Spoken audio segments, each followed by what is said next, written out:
పాక్ తోక వంకెర అని మరోసారి తేలిపోయింది. ఇచ్చిన మాటకు కట్టుబడి ఉండదని మళ్లీ నిరూపించుకుంది. కాల్పుల విరమణ ఒప్పందానికి అంగీకరిస్తున్నామని ప్రకటించి 3 గంటలు కూడా కాలేదు. అప్పుడే మళ్లీ డ్రోన్లతో అటాక్ చేసేందుకు ట్రై చేసింది. ఉధంపూర్లో శ్రీనగర్ పైకి డ్రోన్లను పంపించింది. పాక్ ఉగ్రబుద్ధి ముందే పసిగట్టిన భారత ఆర్మీ పాక్ డ్రోన్లను గాల్లోనే పేల్చేసింది. వచ్చిన వాటిని వచ్చినట్టే స్మాష్ చేసేశారు. ఒక్కటంటే ఒక్క డ్రోన్ కూడా వదలకుండా బూడిద చేసి పడేశారు. దమ్ముంటే రండిరా అన్నంత ఆక్రోశంతో భారత ఆర్మీ విజృంభించింది. దెబ్బకు పాక్ తోకముడిచి పారిపోయింది. అయితే కాల్పుల విరమణ ఒప్పందాన్ని ఉల్లంఘించడంపై భారత్ సీరియస్ అయింది. ఈ అంశాన్ని భారత్ తీవ్రంగా పరిగణిస్తోంది. ఇరు దేశాలు కాల్పుల విరమణపై ఒప్పందానికి వచ్చిన 2-3 గంటల్లోనే పాక్ దాడులకు తెగబడ్డంపై సీరియస్ అయింది. పాక్ తీరుపై భారత విదేశాంగ శాఖ కార్యదర్శి విక్రమ్ మిశ్రీ మండిపడ్డారు. డీజీఎంఓ మధ్య జరిగిన అవగాహనను ఉల్లంఘించడాన్ని ఖండిస్తున్నట్లు చెప్పారు విక్రమ్ మిశ్రీ. కొన్ని గంటల్లోనే కాల్పుల విరమణ ఒప్పందాన్ని ఉల్లంఘించడం అత్యంత దుర్మార్గమని ఘాటుగా స్పందించారు.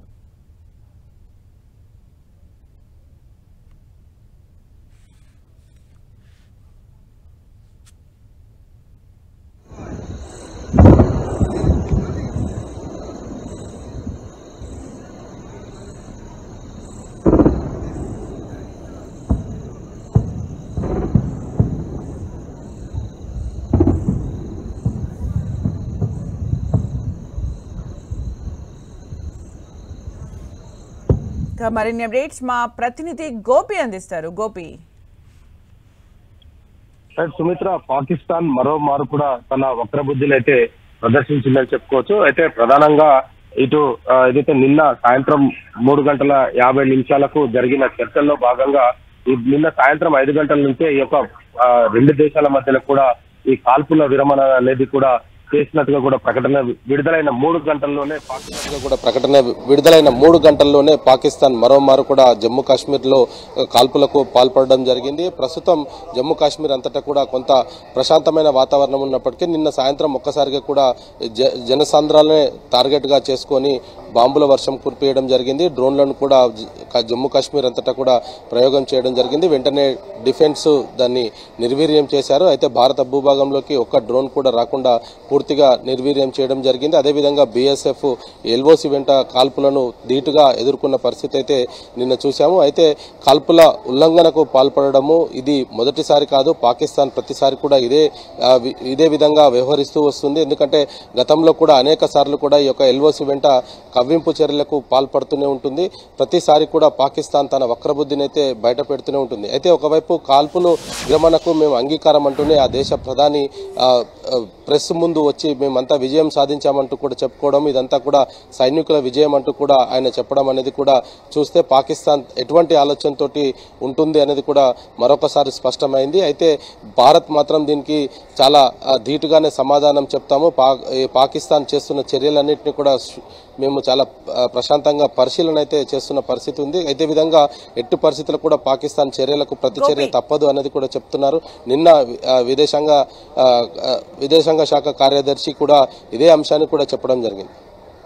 అంటే గోపి, అంటే పాక్ అంతర్గతంగా వాళ్ళ దేశంలో ఎలాంటి ప్రకటనలు చేసుకుంటుందో పక్కన పెట్టేస్తే, ఇక్కడ కాల్పుల విరమణ ఒప్పందం అని కుదుర్చుకున్న తర్వాత దాన్ని మళ్ళీ అటాక్ చేయడం ఒకటి, అలాగే రేపు డీజీఎంఓలో మీటింగ్ కూడా ఉంది. అంటే దీని గురించి చర్చించే అవకాశం ఉందా? అంటే భారత్ ఏమైనా డిమాండ్స్ చేసే ఛాన్స్ ఉందా? సుమిత్ర, ఖచ్చితంగా ఉగ్రవాదాన్ని నిర్మూలించడంలో భారత్ తనదైన రూట్లోనే వెళ్తున్న పరిస్థితిలో పాకిస్తాన్ ఈ యొక్క ప్రపోజల్ను తీసుకురావడము, కాల్పులను ఆపాలంటూ కూడా అమెరికాను కోరడంతో అమెరికా మధ్యవర్తిత్వంతో కొంత కాల్పుల మోత అయితే ఆగిందని చెప్పుకోవచ్చు. అయితే ప్రస్తుతం పాకిస్తాన్ రేపు ఏదైతే డైరెక్టర్ జనరల్ మీటింగ్ ఉందో, ఇటు ఇండియా పాకిస్తాన్ మధ్యలో డైరెక్టర్ జనరల్ ఒప్పందంలో కూడా భారత్ అనేక కీలకమైన షరతులను విధించే అవకాశాలు అయితే కనపడుతున్నాయి. ఎందుకంటే భారత్లో ఉగ్రదాడులు జరిగిన ఉగ్రవాదులకు సంబంధించి కూడా భారత్కు అప్పజెప్పాలని, అదేవిధంగా పాక్ ఆక్రమిత కాశ్మీర్ని భారత్కి ఇవ్వాలని, మరొకసారి భారత్లో ఎటువంటి ఉగ్ర కార్యకలాపాలు జరిపినా వాటన్నిటిని కూడా యాక్ట్ ఆఫ్ వార్గా పరిగణిస్తామన్న ఒక కండిషన్స్ తోటి మాత్రం భారత్ యొక్క పాకిస్తాన్కి కండిషన్ పెట్టే అవకాశాలు కనపడుతున్నాయి. ఎందుకంటే ప్రతిసారి కూడా ఎల్ఓసి వెంట ఉన్న గ్రామాలంతా కూడా ప్రతిసారి ఇబ్బందులకు ఎదురవుతున్న పరిస్థితి ఉంది. షెల్స్ పడుతూ ఉండడము, కాల్పులు కవ్వింపు చర్యలకు పాల్పడుతుండడంతో ఇవన్నీ కూడా ఆగాలంటే పాకిస్తాన్ తన వక్రబుద్ధిని మానుకునే విధంగా భారత్ తన మెడల్ వంచే పరిస్థితి అయితే తీసుకొస్తుందని చెప్పుకోవచ్చు. రేపు ఇదే ఎంఓయూలో ఉండే అవకాశాలు కూడా చాలా స్పష్టంగా కనపడుతున్నాయి. ఎందుకంటే రెండు రాష్ట్రాల డీజీలకు సంబంధించి కూడా వాళ్ళు నిన్న ఏదైతే చర్చలు జరిపారో భారత్ ఎటువంటి చర్చలకు వచ్చినా మేము సిద్ధమే, ఎలాంటి షరతునైనా అంగీకరిస్తామంటూ కూడా కొంత చెప్పినట్టుగా తెలుస్తోంది. అయితే ఉగ్రవాదం పైన పూర్తిగా రూపుమాపడమే లక్ష్యంగా పెట్టుకున్న భారత్ యుద్ధం చేయకుండా ఉగ్రవాదాన్ని పూర్తిగా నిర్మూలించాలి అనేది లక్ష్యంతో అయితే ముందుకు వెళ్తుంది. అయితే గతంలో భారత్ పైన కూడా ఉగ్రదాడులు జరిగాయి. దాంట్లో పాల్గొన్న ఉగ్రవాదులంతా ప్రస్తుతం పాకిస్తాన్ లో తలదాచుకుంటున్న పరిస్థితి అయితే ఉంది. వాళ్ళందరినీ కూడా తిరిగి భారత్ కు అప్పజెప్పాలి. అదేవిధంగా జైల్లో ఉన్న భారత సైనికులందరినీ కూడా బేషరతుగా వదిలిపెట్టాలన్న షరతులు కూడా పెట్టే అవకాశాలు అయితే కనపడుతున్నాయి. సుమిత్ర, అంటే గోపి, ఇప్పుడు అమెరికా ట్రంప్ ఇందులో ఇన్వాల్వ్ అయ్యి ఒక ఒప్పందానికి కుదిర్చినట్టు తను ఎక్స్ వేదికగా కూడా ఒక మెసేజ్ చేయడం అవన్నీ జరిగినాయి. అయితే ఉగ్రవాదం పైన ఎక్కువగా ఎఫెక్ట్ అవుతుంది, ఉగ్రవాదానికి సంబంధించి ఎక్కువగా ఎఫెక్ట్ అవుతుంది. ఆ ఎఫెక్ట్ ఇండియా పైన ఎక్కువగా కనిపిస్తోంది. ఇప్పుడు ఇండియా ఫైట్ చేసేది కూడా ఉగ్రవాదం పైనే.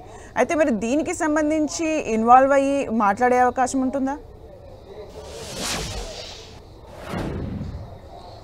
సుమిత్ర, నిన్న ఏదైతే ట్రంప్ ట్వీట్ చేసిన తర్వాత కూడా ఇదే విషయాన్ని కూడా ప్రతి ఒక్కరు కూడా మదిలో మెదిలింది. పాకిస్తాన్ తన వక్రబుద్ధిని చూపించుకోకుండా ఉంటుందా, అమెరికా లాంటి దేశాలు చెప్పినా కూడా వింటాయా అన్న సందేహం అయితే ప్రతి ఒక్కరిలో తలెత్తింది. అదే విషయాన్ని 3 గంటల్లోనే పాకిస్తాన్ రుజువు చేసుకుంది. తను మాట పైన నిలబడే దేశం కాదు అనేది కూడా మరోసారి రుజువు చేసుకుంది. మరి రేపు ఎంఓయూ కావచ్చు, ఇటు చైనా అదేవిధంగా అమెరికా ఇద్దరు కూడా ఈ రెండు దేశాల మధ్యలో సయోధ్య కుదరాలనేది కూడా కోరుకుంటున్న పరిస్థితి ఉంది. పాకిస్తాన్ కు చైనా చాలా అవసరం. అదేవిధంగా భారత్ తోటి ఉన్న స్నేహబంధంతో అమెరికా కూడా ఇదే అంశంలో మధ్యవర్తిత్వాన్ని కూడా చేయడం జరిగింది. మరి ఈ నేపథ్యంలో ఈ చైనా అమెరికా లాంటి దేశాల మాట పాకిస్తాన్ వింటుందా లేదా అన్నది కూడా కొంత సందేహంగా మారిన పరిస్థితి ఉంది.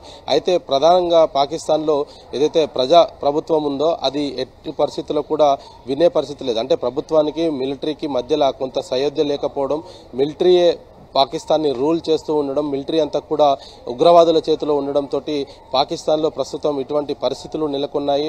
కాబట్టి ప్రభుత్వానికి ఆర్మీకి సంబంధం లేకుండా ఈ యొక్క చర్యలున్న నేపథ్యంలో కాల్పుల ఉల్లంఘనకు సంబంధించి కావచ్చు, ఇతర దేశాలలో ఉగ్రవాద చర్యలకు సంబంధించి కూడా కొంత ఆందోళన చెందాల్సిన అవసరమే ఉంది. పాకిస్తాన్ నిస్సహాయ స్థితిలో ఆ పాకిస్తాన్ ఆర్మీ చేతిలో ఉన్న నేపథ్యంలో ఆర్మీ ఏ విధంగా అయితే చెప్తుందో పాకిస్తాన్ ప్రభుత్వం అదే చేస్తుంది తప్ప తాను స్వతంత్రంగా చేసే పరిస్థితుల్లో ప్రస్తుతం లేకపోవడం అనేది కూడా మనం గమనించవచ్చు. అటువంటి పాకిస్తాన్ ని మరి అగ్రరాజ్యాలు ఒప్పిస్తాయా అన్నది కూడా కొంత సందేహంగా ఉంది. ఎందుకంటే గతంలో కూడా ఉగ్రవాదంతో అమెరికా కూడా ఇబ్బంది పడ్డ పరిస్థితి ఉంది. అదేవిధంగా ఇతర దేశాలలో కూడా ఉగ్రవాదం ఎక్కడో ఒక దగ్గర సామాన్య ప్రజలను ప్రాణాలు తీస్తున్న నేపథ్యంలో ఉగ్రవాదాన్ని నిర్మూలించేందుకు మాతో సహకరించాలంటూ కూడా భారత్ అన్ని దేశాలను కోరడం జరిగింది. దీంట్లో అన్ని దేశాలు ఒప్పుకున్నప్పటికీ కూడా ఒకవైపు పాకిస్తాన్ తన ద్వంద్వబుద్ధి చూపిస్తూనే రెండో వైపు కాల్పుల ఉల్లంఘనలు కావచ్చు, ఇతర దేశాలతోటి సఖ్యత కోసం ఆపన్న హస్తాన్ని ఎదురు చూస్తుండడం అనేది ఇటువంటివన్నింటినీ కూడా పాకిస్తాన్ కి మాత్రమే చెందుతాయి. మరి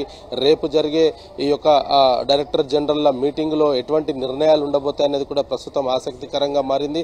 భారత్ మరి ఆ యొక్క చర్చలకు వెళ్తుందా లేదా అన్నది కూడా ప్రస్తుతం ఒక ప్రశ్నార్థకంగా అయితే ఉన్న పరిస్థితి ఉంది. Thank you Gopi for the updates.